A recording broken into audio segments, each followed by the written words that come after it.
Hello, good evening my dear student. तो मैं आज फिर मैं करता हूँ आप सभी का स्वागत हमारे प्यारे चैनल साइंस लीजेंड पे, जहां आपको पता है कि मैं आपको क्लास 9th और 10th की पूरी साइंस पढ़ाऊंगा और उससे आपको प्यार करवा दूंगा। तो आज जो हमने वीडियो बनाया है वो हमने रिस्पिरेशन पे बनाया है। कल जो हमने टॉपिक पढ़ा था रिस्पिरेशन का, उसमें हमने रिस्पिरेशन को मात्र आधा पढ़ा था, बस धूला उड़ाया था। रिस्पिरेशन के टॉपिक से धूला उड़ाया था। आज हम रिस्पिरेशन के टॉपिक को बढ़िया डिटेल में पढ़ेंगे, पूरे की पूरे प्रोसेस जानेंगे रिस्पिरेशन की। कल जो मैंने आपको 3 प्रकार के रिस्पिरेशन बताए थे, 3 तरह से जो रिस्पिरेशन होते हैं, उनके बारे में डीप डिस्कशन करेंगे, उसके बारे में एनालाइज करेंगे, उसको अच्छे से समझेंगे, कॉन्सेप्ट क्लियर करेंगे। और आज उम्मीद है कि रिस्पिरेशन का पूरा टॉपिक हम खत्म कर देंगे। तो मुझे उम्मीद है आप सब ठीक होंगे, आप सबका हालचाल ठीक होगा। तो इसी के साथ मैं अमन कुमार करता हूँ आज का टॉपिक शुरू रिस्पिरेशन का, और आप पढ़ाता हूँ रिस्पिरेशन। आज के बाद जब आप रिस्पिरेशन पढ़ के जाओगे तो आप जब सांस लोगे ना, तो आपको पता होगा इट इज नॉट रिस्पिरेशन, ये तो ब्रीदिंग है। अब ये जो हवा अंदर गई, अब इसके साथ डिफरेंट प्रोसेस होगा, अब जाके ये रिस्पिरेशन की प्रोसेस करेगा। यानी जब अब जाके ऑक्सीजन मेरे सेल में जाएगा, ऑक्सीजन मेरे सेल में जाएगा लंग्स के थ्रू, ब्लड के थ्रू मेरा ग्लूकोज सेल में जाएगा, फिर ग्लूकोज ऑक्सीजन रिएक्ट करेंगे और बनाएंगे एनर्जी CO2 और वाटर। तो आइए इसी के साथ शुरू करें। तो आज जो हम पढ़ेंगे वो है कि कल हमने पढ़ा था कि 3 प्रकार के रिस्पिरेशन होते हैं, ठीक है। मतलब 2 टाइप के रिस्पिरेशन होते हैं, 3 तरह से होते हैं। एक होता है जो एब्सेंस ऑफ ऑक्सीजन में, जिसे हम लोग एनारोबिक रिस्पिरेशन करते हैं, जो कि कहाँ होता है, ईस्ट में होता है। दूसरा लैक ऑफ ऑक्सीजन, जो कि हमारे मसल्स में होता है। तीसरा प्रेजेंस ऑफ ऑक्सीजन, जो कि माइटोकॉन्ड्रिया में होता है। तो जो प्रेजेंस ऑफ ऑक्सीजन है उसे हमें अच्छे से पढ़ना है, क्योंकि वो ऑक्सीजन, वो जो रिस्पिरेशन है वो हमारे अंदर होता है, वो हम सब, वो ह्यूमंस में होता है, एनिमल्स में होता है, मल्टीसेलुलर ऑर्गेनिज्म होता है। तो उसको आराम से, लेकिन ये जो 2 बच गए, एक हमारा कौन सा जो एब्सेंस ऑफ ऑक्सीजन में होता है, और एक जो हमारा लैक ऑफ ऑक्सीजन होता है। उसके बारे में डिटेल से आइए पढ़ते हैं, क्योंकि एग्जाम में डायरेक्ट कभी पूछ सकता है कि इसको एक्सप्लेन करिए। तो आइए पहले इसको जानते हैं, फिर हम आगे बढ़ेंगे रिस्पिरेशन करेंगे। सबसे पहले एल्कोहलिक फर्मेंटेशन। मैंने कल जैसे आप लोगों को बताया था कि इथेनॉल जो है उससे अल्कोहल बनता है। इथेनॉल एक अल्कोहल प्रोडक्ट है, इथेनॉल एक अल्कोहलिक प्रोडक्ट है।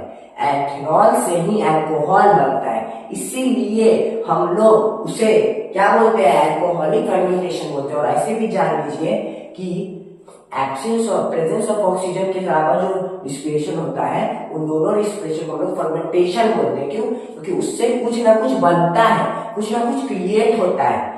सबसे पहला एब्सेंस ऑफ ऑक्सीजन में क्या बनता है, इथेनॉल। इथेनॉल से क्या बनता है, अल्कोहल, इसलिए हम इसे अल्कोहलिक फर्मेंटेशन बोलते हैं। मैंने आपको पूरा प्रोसेस बता देगा कैसे इथेनॉल से अल्कोहल बनता है। इथेनॉल जब हम बनाते हैं, इथेनॉल जब हम ईस्ट का रिस्पिरेशन करवा रहे हैं, तो उससे इथेनॉल आता है प्लस CO2 आता है। उसी इथेनॉल को हम जब हीट करते हैं सर्टेन टेम्परेचर, तो वो अल्कोहल में चेंज हो जाते हैं। इसे हम इसे अल्कोहल फर्मेंटेशन, ऐसी कंडीशन आते हैं। सबसे पहला condition, in absence of oxygen, ये जब भी होगा तो एब्सेंस ऑफ ऑक्सीजन में होगा। दूसरा कंडीशन, इन ईस्ट से, सबसे पहला कंडीशन ये जब भी होगा एब्सेंस ऑफ ऑक्सीजन में होगा। दूसरा जब भी होगा ईस्ट से में होगा। अब आ जाइए जानते हैं कि ये होता कैसे, ये पूरा प्रोसेस, ये रिस्पिरेशन ईस्ट में होता कैसे। सबसे पहले ग्लूकोज के मॉलिक्यूल्स हैं साइटोप्लाज्म में, उनका ब्रेकडाउन हुआ और उन्होंने पायरुवेट का एक कंपाउंड बनाया प्लस एनर्जी बनाया। मैंने क्या बोला, ग्लूकोज का कंपाउंड आया साइटोप्लाज्म में, C6H12O6, किसके थ्रू आया, ब्लड के थ्रू आया, किसी भी मीडियम के थ्रू आया साइटोप्लाज्म में। साइटोप्लाज्म उसका ब्रेकडाउन हुआ, वो कन्वर्ट हो गया पायरुवेट कंपाउंड में प्लस एनर्जी। उसने पायरुवेट कंपाउंड बनाया प्लस एनर्जी बनाया। पायरुवेट कुछ नहीं है, कंपाउंड है, ठीक है। फिर ये पायरुवेट फिर साइटोप्लाज्म में है, ये पायरुवेट का फिर फर्दर ब्रेकडाउनेशन हुआ साइटोप्लाज्म में। इस पायरुवेट प्रोडक्ट का फर्दर ब्रेकडाउनेशन हुआ साइटोप्लाज्म में in absence of oxygen, oxygen के एब्सेंस में, और इसने बनाए इथेनॉल, CO2 और 2 ATP एनर्जी एज प्रोडक्ट। मैंने क्या बोला, ग्लूकोज एक प्रोडक्ट था, ग्लूकोज एक कंपाउंड था जो साइटोप्लाज्म में टूटा, पायरुवेट कंपाउंड बनाया एनर्जी के साथ। फिर ये पायरुवेट साइटोप्लाज्म में ही ऑक्सीजन के एब्सेंस में रिस्पिरेशन का प्रोसेस किया और अब जो प्रोडक्ट बनाया वो इथेनॉल बनाया, CO2 बनाया और 2 ATP एनर्जी बनाई। 2 ATP एनर्जी बनाया। तो आप एक बात और जान लीजिए कि आप इस पायरुवेट को ही ईस्ट का रिस्पिरेशनरी प्रोडक्ट बोल सकते हो। मैंने क्या बोला, आप इस पायरुवेट को इथेनॉल, इस पायरुवेट को ईस्ट का प्रोडक्ट बोल सकते हो रिस्पिरेशन का। क्यों? यहाँ भी एनर्जी साइटोप्लाज्म में पायरुवेट बना, यहाँ भी रिस्पिरेशन कहाँ हो रहा है साइटोप्लाज्म में, यहाँ भी एनर्जी बना, यहाँ भी क्या बना एनर्जी, यहाँ पे बस एक्स्ट्रा चीज क्या बनी CO2। तो आप बोल सकते हो ये जो पूरा प्रोडक्ट है ये पायरुवेट है।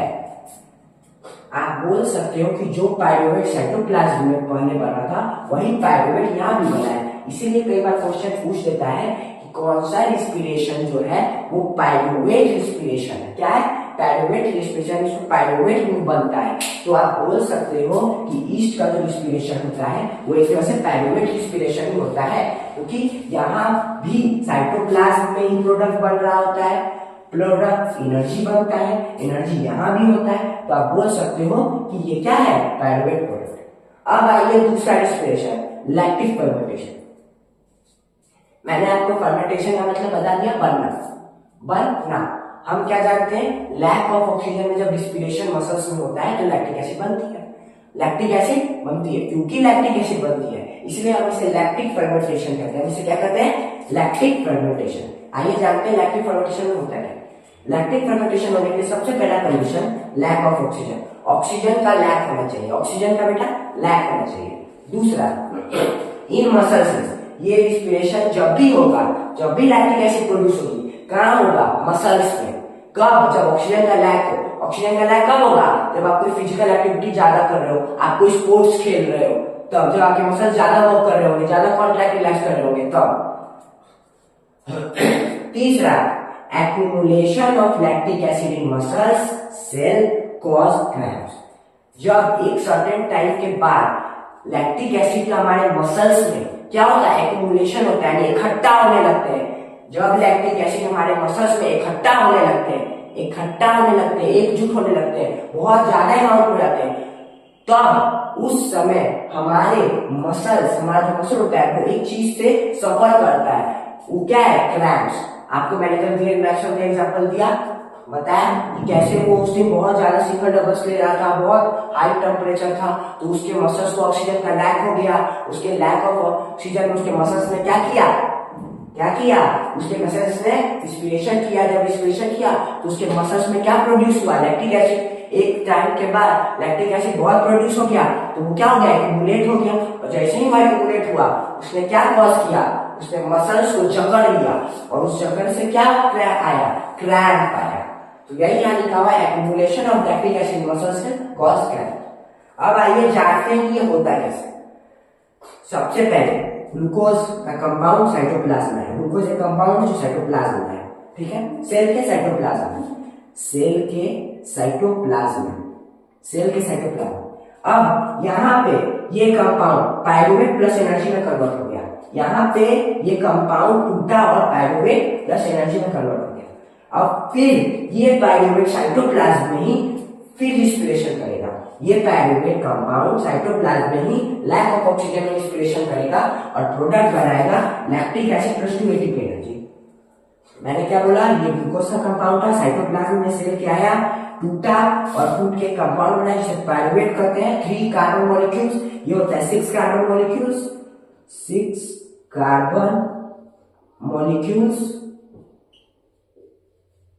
ये होता है 3 कार्बन मॉलिक्यूल्स। यहां भी सेम होगा जैसे यहां है, ठीक है? अब ये 3 कार्बन मॉलिक्यूल फिर साइटोप्लाज्म में लैक ऑफ ऑक्सीजन में रिस्पिरेशन किया और इस बार बनाया लैक्टिक एसिड प्लस एनर्जी।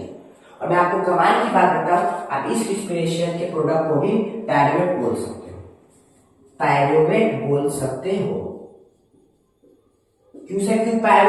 हैं? क्योंकि देखना भाई, जब पायरुवेट बन रहा था वो भी साइटोप्लाज्म में बन रहा था, ये बन रहा है तब भी साइटोप्लाज्म में बन रहा है, ये भी एनर्जी बना रहा था, ये भी एनर्जी बना रहा है। तो तुम बोल सकते हो ये दोनों तो सेम है, बस यहाँ पे लैक्टिक एसिड बन रहा है, यहाँ लैक्टिक एसिड नहीं बन रहा ना, दोनों बन तो साइटोप्लाज्म में है ना। तो इसलिए जबकि दोनों साइटोप्लाज्म में बन सकते हो, तुम बोल सकते हो कि लैक्टिक फर्मेंटेशन जो होता है उसमें जो उसका इन प्रोडक्ट होता है वो पायरुवेट होता है, आप उसे पायरुवेट बोल सकते हो। इसी के साथ हमारा खत्म होता है एल्कोहलिक फर्मेंटेशन और लैक्टिक फर्मेंटेशन।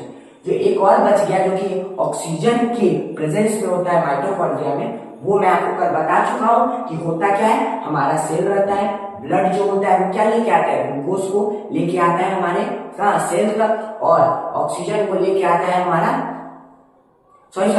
ग्लूकोज जो होता है वो कहाँ से आता है। ग्लूकोज जो होता है वो न्यूट्रिशन होने के बाद न्यूट्रिशन से भिलाई के थ्रू कहाँ आता है, ब्लड में आता है और सेल के पास जाता है। और ऑक्सीजन जो होता है वो एल्वेलाई की मदद से ब्लड में जाता है। दोनों ब्लड के थ्रू ऑक्सीजन और ग्लूकोज सेल के पास पहुंचते हैं, डिफ्यूजन का प्रोसेस होता है, फिर वो सेल के अंदर जाते हैं। सेल के अंदर जाने के बाद वो भी पायरुवेट में बदलेंगे, पायरुवेट में बदलने के बाद वो जाएंगे माइटोकॉन्ड्रिया में, माइटोकॉन्ड्रिया में होगा सेलुलर रेस्पिरेशन और हमें प्रोडक्ट मिलेगा 36 ATP energy plus CO2 plus H2। तो मैं बता चुका हूँ, ये आप जल्दी से लिख लीजिए। अब हम इसको लिखने से पहले आइए, मैंने आपको बोला था कि मैं आपको एनारोबिक और एरोबिक रेस्पिरेशन का जो डिफरेंशिएट है वो मैं आपको लास्ट में करवाऊंगा। पता है क्यों? क्योंकि मैं आपको एनारोबिक और एरोबिक का टॉपिक इतने अच्छे से पढ़ा दूंगा कि जब मैं डिफरेंशिएट करने जाऊंगा तो आपको खुद ब खुद वो चारों पांचों लाइन याद होगी। तो आइए जानते हैं कि क्या होता है डिफरेंशिएट बिटवीन बोथ में। सबसे पहले aerobic respiration, it occurs in the presence of oxygen. सबको पता है एरोबिक रेस्पिरेशन होता है वो ऑक्सीजन के प्रेजेंस में होता है। एरोबिक रेस्पिरेशन मल्टीसेलुलर ऑर्गेनिज्म करते हैं, जैसे हम करते हैं, आप करते हैं, तो ऑक्सीजन के प्रेजेंस होता है। आइए अब anaerobic, it does not require oxygen, इसको ऑक्सीजन की रिक्वायरमेंट नहीं है। एनारोबिक रेस्पिरेशन को ऑक्सीजन की रिक्वायरमेंट नहीं है, वो हम देख चुके हैं।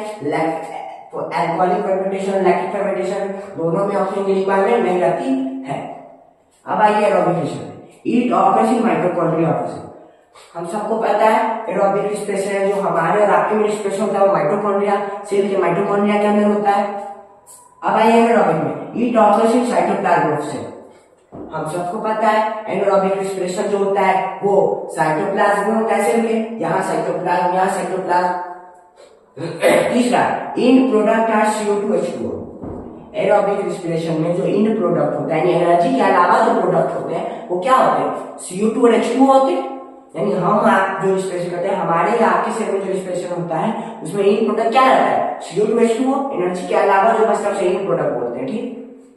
अब आइएगा एनारोबिक, इन प्रोडक्ट और लैक्टिक एसिड एंड और बाकी जो दो अलग रेस्पिरेशन बच गए हैं, एल्कोहलिक फर्मेंटेशन और लैक्टिक फर्मेंटेशन, उन दोनों में इन प्रोडक्ट क्या है, एक में इथेनॉल है यानी अल्कोहल है, दूसरे में लैक्टिक एसिड है। तो इन दोनों में इन प्रोडक्ट अलग होता है, इसमें भी इन प्रोडक्ट अलग होता है। चौथा, more amount of energy release.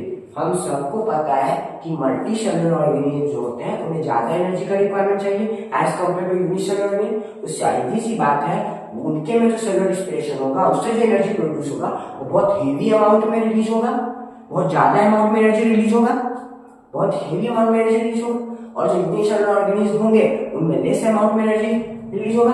इसको आप एक और तरह से समझ सकते हो, जो मल्टी सेलुलर ऑर्गेनिज्म होते हैं उनके में जब सेलुलर रेस्पिरेशन होता है तो ऑक्सीजन के प्रेजेंस में होता है।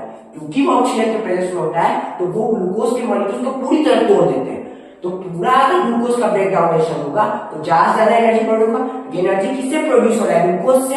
तो इसीलिए जो एरोबिक रेस्पिरेशन होता है उसमें ज्यादा एनर्जी प्रोड्यूस होता है, और इनएरोबिक रेस्पिरेशन में ग्लूकोज का कंप्लीट ब्रेकडाउन नहीं हो पाता, उसमें कम एनर्जी प्रोड्यूस होता है। यहाँ देखिए, more amount of energy release, ज्यादा अमाउंट ऑफ एनर्जी यूज होगा कि भाई मल्टीसेलुलर ऑर्गेनिज्म है तो ज्यादा जरूरत है। Less amount of energy release, इसमें less amount of energy release होगा क्योंकि भाई इसमें ग्लूकोज का कंप्लीट ब्रेकडाउन नहीं हो पाता, तो इसीलिए लेस एनर्जी रिलीज होता है। अब आइए पांचवा difference, complete breakdown of glucose take place more energy.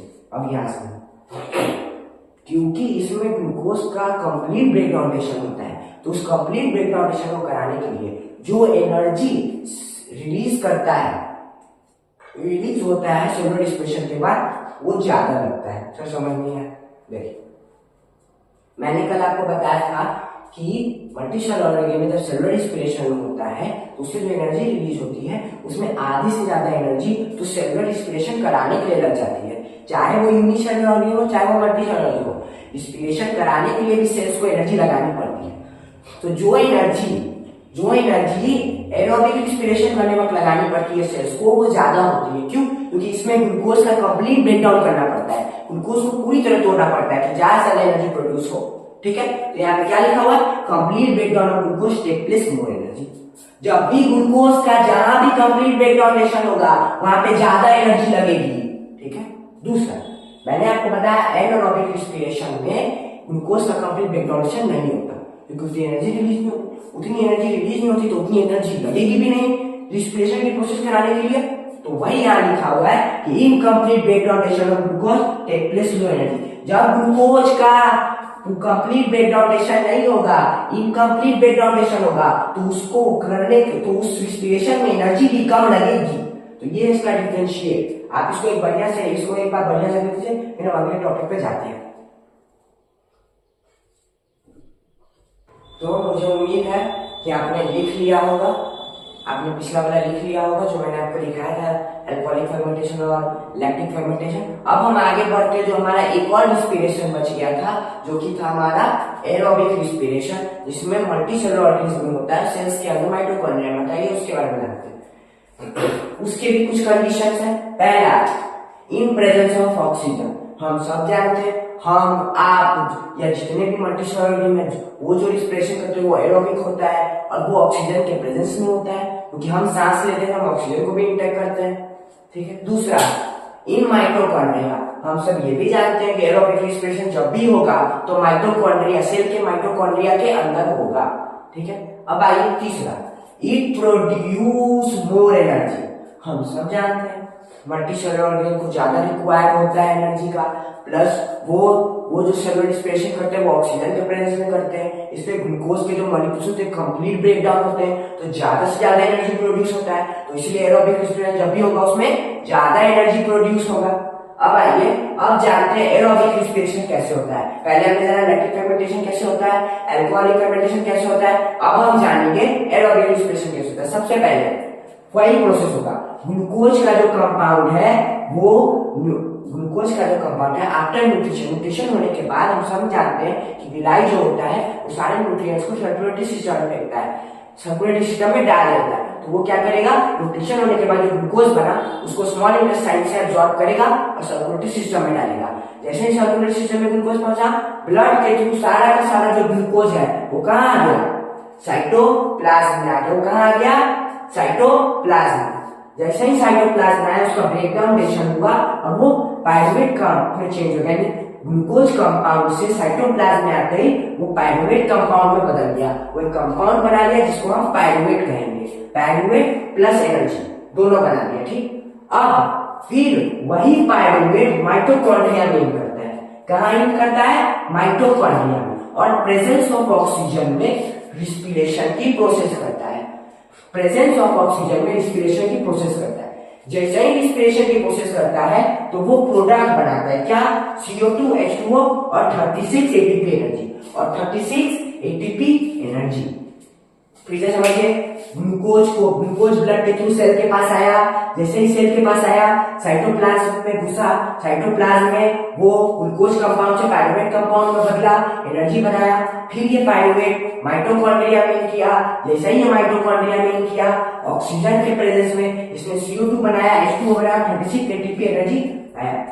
और मैं आपको कमाल की बात बताऊं, जब ये पूरा सेलुलर रिस्पिरेशन है ह्यूमन बीइंग में होता है, मल्टीसेलुलर ऑर्गेनिज्म में होता है, तो जो टोटल एनर्जी बनती है, टोटल एनर्जी आप जब लिखेंगे, टोटल एनर्जी जो बनती है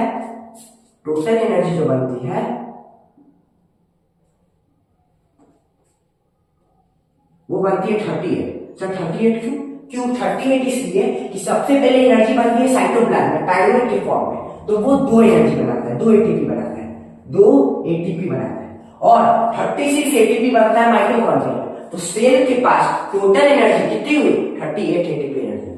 होता क्या है कि ये मानिए ह्यूमन बीइंग का सेल है, ब्लड आया, ग्लूकोज और ऑक्सीजन मिले, दोनों ग्लूकोज हो या ऑक्सीजन हो, दोनों किसके थ्रू आएंगे, दोनों ब्लड के थ्रू आएंगे।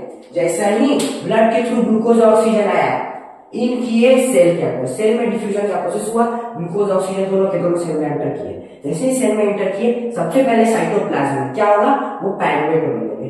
ये साइटोप्लाज्म में पायरुवेट में बदलेंगे, साइटोप्लाज्म में पायरुवेट में बदलेंगे प्लस 2 एटीपी एनर्जी बनाएंगे, 2 एटीपी एनर्जी बनाएंगे।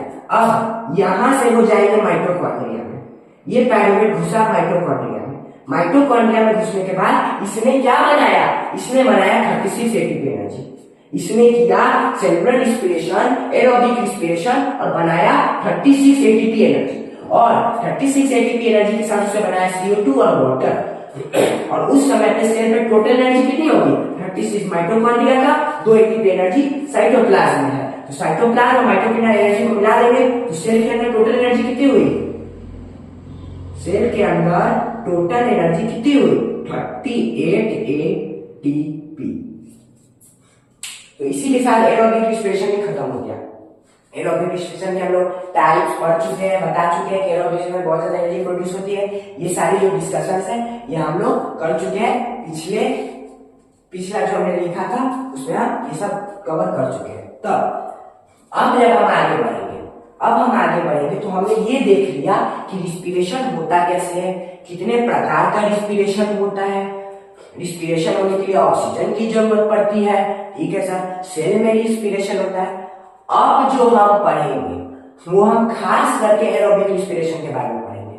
अभी हम लोग खास करके एरोबिक रिस्पिरेशन में पढ़ेंगे कि कैसे एरोबिक रिस्पिरेशन में ऑक्सीजन एक ऑर्गेनिज्म के अंदर, यानी आप मानिए ह्यूमन के अंदर, कैसे ऑक्सीजन आता है, कैसे वो ऑक्सीजन को अब्सॉर्ब करता है, कैसे वो ऑक्सीजन को ब्लड को देता है, कैसे वो ऑक्सीजन सेल के पास पहुंचता है और कैसे सेलुलर रिस्पिरेशन होता है। यानी हम जानेंगे कि हमारी बॉडी में ऐसा कौन सा ऑर्गन है जो कि ब्लड को ऑक्सीजन देता है, जो कि एटमॉस्फेयर पे जब हम सांस लेते हैं तो हम एयर लेते हैं, उसमें कार्बन डाइऑक्साइड होता है, नाइट्रोजन भी होता है, ऑक्सीजन भी होता है, तो वो ऑक्सीजन ही हमारे बॉडी को क्यों मिलता है ये हम जानेंगे। आखिर कैसे एरोबिक रिस्पिरेशन होता है, एरोबिक रिस्पिरेशन होता कैसे है ये हम सब जान चुके हैं। अब उसके लिए जो रॉ मटेरियल्स चाहिए वो कैसे बॉडी को मिलता है ये हम जानेंगे। तो आइए हम डिटेल में जानते हैं कि एरोबिक रिस्पिरेशन आखिर होने के लिए जो रॉ मटेरियल्स है वो कैसे मिलते हैं।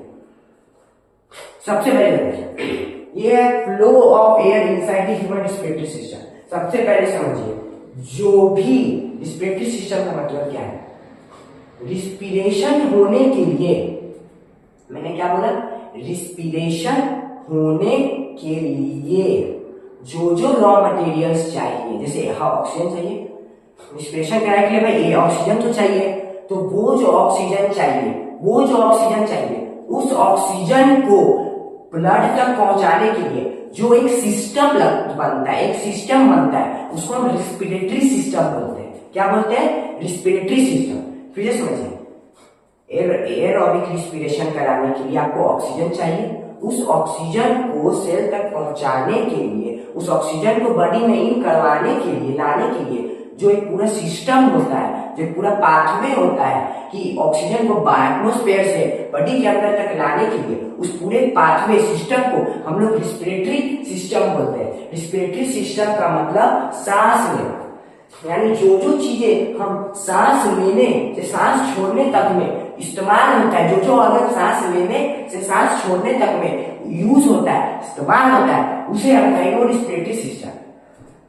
रिस्पिरेटरी सिस्टम मतलब सीधा सा है inhaling of air and exhaling of air. इस पूरे पार्ट में, इस पूरे प्रक्रिया में जो जो ऑर्गन, जो जो चीजें मदद करते हैं रिस्पिरेटरी सिस्टम में।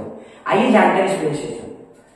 सबसे पहले मानिए एयर, मानिए यहाँ एयर मौजूद है, मानिए एयर, आपको सांस लेना। सबसे पहले आप सांस लेने क्या करते हो, सबसे पहले मान लीजिए आपने सांस लिया, जैसे ही आपने सांस लिया एयर आपके इन दो छेद है, ये क्या है, ये जो आपके छेद है, ये जो आपके दो छेद है, इनके थ्रू अंदर घुसा, ये जो दो छेद है, ये जो दो छेद है इन्हें आप कहते हो नॉस्ट्रिल्स, इन्हें आप कहते हो नॉस्ट्रिल्स, इन्हें आप ये भी कर सकते हो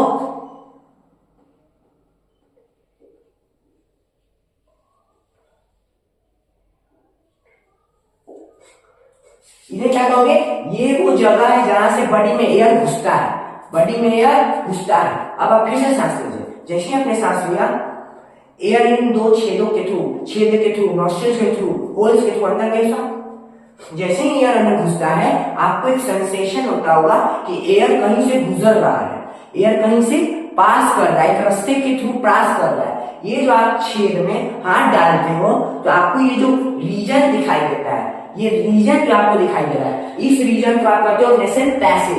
पैसेज का मतलब क्या होता है? रास्ता। तो ये वो नेसल पैसेज है जिसके थ्रू एयर अंदर घुसता है बॉडी के, एयर अंदर घुसता है बॉडी के, एयर क्या घुसता है बॉडी के अंदर।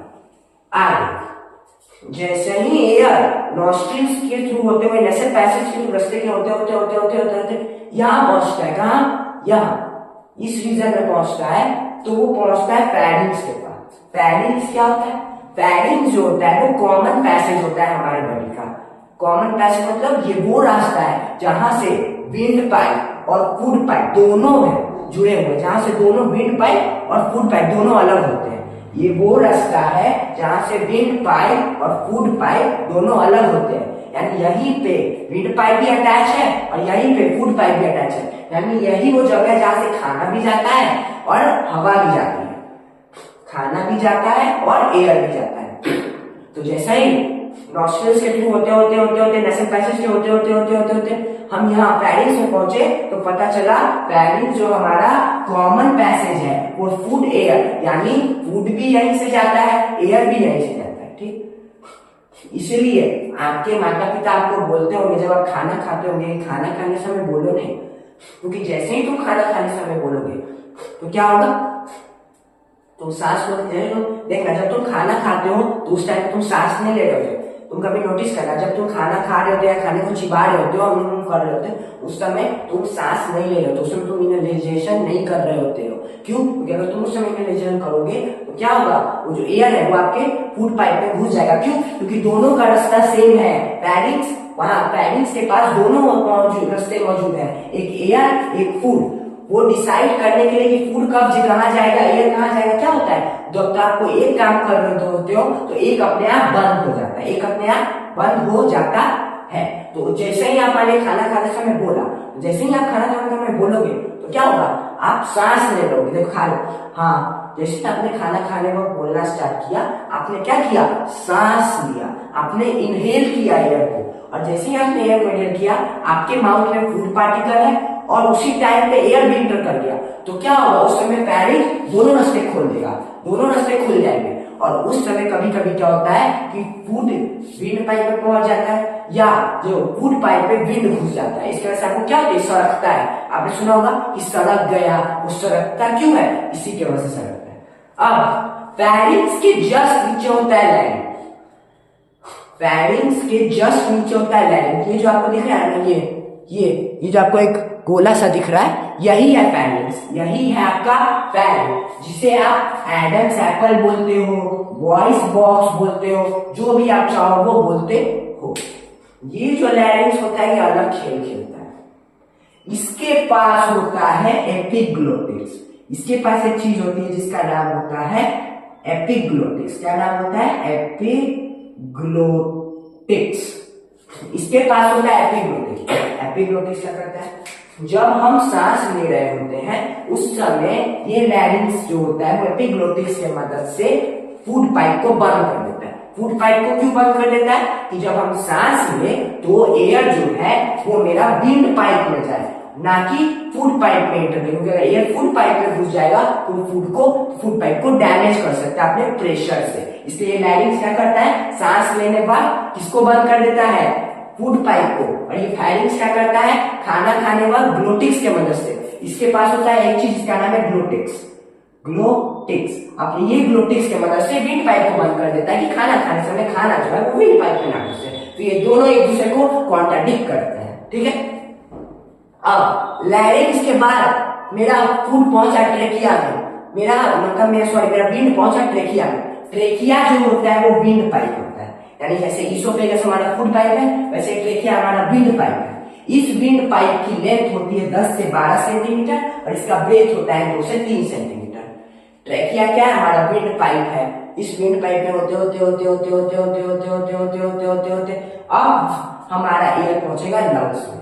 याद रखिए हर ऑर्गेनिज्म के पास दो लंग्स होते हैं, एक लेफ्ट एक राइट। जो लेफ्ट वाला लंग्स होता है वो थोड़ा सा छोटा होता है एज कम्पेयर टू राइट। क्यों? कि लेफ्ट वाले लंग्स को इलोंगेट होना पड़ता है क्योंकि लेफ्ट साइड हार्ट मौजूद होता है, इसलिए उसका जो रीजन होता है वो थोड़ा कम होता है एज कम्पेयर टू राइट। अब लंग्स में आ गया। अब लंग्स के अंदर एयर पहुंचेगा ब्रोंकाई में। एयर कहां पहुंचेगा? ब्रोंकाई में। लंग्स के अंदर टेनी टेनी स्पॉट्स होते हैं जिसे हम ब्रोंकाई बोलते हैं, ब्रांचेस ऑफ ब्रोंकाई होते हैं। अब ये ब्रोंकाई से ब्रोंकियोल से पहुंचेगा। इस ब्रोंकाई के फर्दर और बहुत सारे ब्रांचेस होते हैं, उस ब्रांचेस को हम बोलते हैं ब्रोंकियोल्स। अब ब्रोंकियोल्स के हर स्पॉट पे tiny tiny balloon like structure होते हैं। क्या होते हैं? Balloon like structure. उस बलून लाइक स्ट्रक्चर को हम बोलते हैं एल्वियोलाई या बलून लाइक स्ट्रक्चर। इसका स्ट्रक्चर कैसा होता है? Balloon like. और मैं आपको कमाल की बात बताऊं, एल्वियोलाई बिल्कुल वैसा ही है जैसा भिलाई था न्यूट्रिशन में। ये भी पूरी तरह से ब्लड वेजल से घिरा हुआ है, ब्लड कैपिलरी से घिरा हुआ है। इसका भी एब्जॉर्प्शन एरिया बढ़ जाता है और यही वो चीज है जो ऑक्सीजन को कहां भेज देता है? डायरेक्ट सर्कुलेटरी सिस्टम में भेज देता है। डायरेक्ट ऑक्सीजन को उठाता है, सर्कुलेटरी सिस्टम में भेज देता है और ब्लड से CO2 को लेता है और CO2 को बाहर भेज देता है। CO2 को बाहर भेज देता है बॉडी के। क्या लिखा है? एल्वियोलाई से कहां गया? सर्कुलेटरी सिस्टम में ऑक्सीजन। अब आइए जानते हैं कि डायग्राम की मदद से कि ये जो रिस्पिरेटरी सिस्टम है ये वर्क कैसे करता है। कैसे ये रिस्पिरेटरी सिस्टम यानी वो सिस्टम जिसके थ्रू ऑक्सीजन एयर अंदर घुसता है और बाहर जाता है, वो पूरा का पूरा सिस्टम कैसे परफॉर्म? सबसे पहले मान लीजिए एयर है, एयर नोस्ट्रिल्स के थ्रू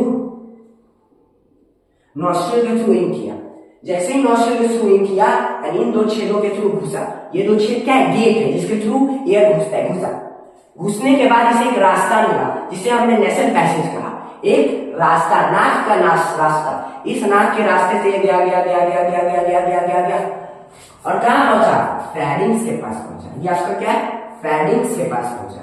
फेरिंग्स से कहां पहुंचा? लैरिंग्स के पास पहुंचा। लैरिंग्स के पास पहुंचा। फेरिंग्स से लैरिंग्स के पास पहुंचा। मैंने क्या बोला? फेरिंग्स से लैरिंग्स के पास पहुंचा। अब लैरिंग्स का मैं आपको यूज बता चुका हूं। लैरिंग्स के बाद ये पहुंचा विंड पाइप में। कहां पहुंचा? विंड पाइप में, जिसे आप ट्रेकिया भी बोलते हो। कहां पहुंचा? विंड पाइप में पहुंचा। जैसे ही ये विंड पाइप में पहुंचा तो आपको यहाँ पे दिख रहा है कि विंड पाइप के चारों तरफ तो यहाँ में रिंग जैसा क्या बना रखा है। तो मैंने सवाल आया सर ये विंड पाइप के चारों तरफ मैंने रिंग जैसा क्या बना रखा है? इस दरअसल रिंग वाले चीज को हम बोलते हैं रिंग्स ऑफ कार्टिलेज।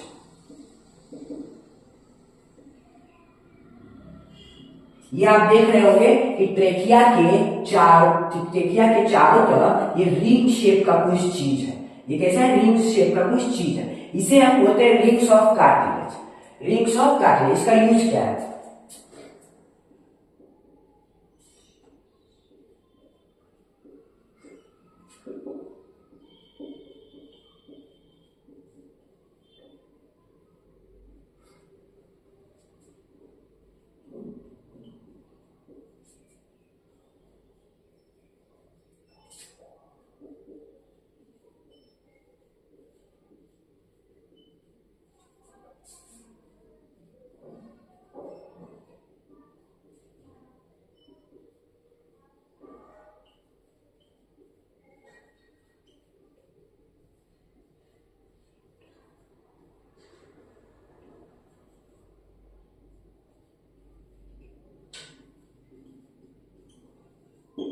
अब यहां समझिए, मानिए ट्रेकिया क्या? एक पाइप है, एक पतला सा पाइप है। ट्रेकिया कुछ नहीं, पतला सा पाइप है। तो सोचिए, मानिए एक पतला सा पाइप है और अगर आप इस पाइप पे बहुत हाई प्रेशर मारोगे, क्योंकि जब हम सांस लेते हैं तो देखिए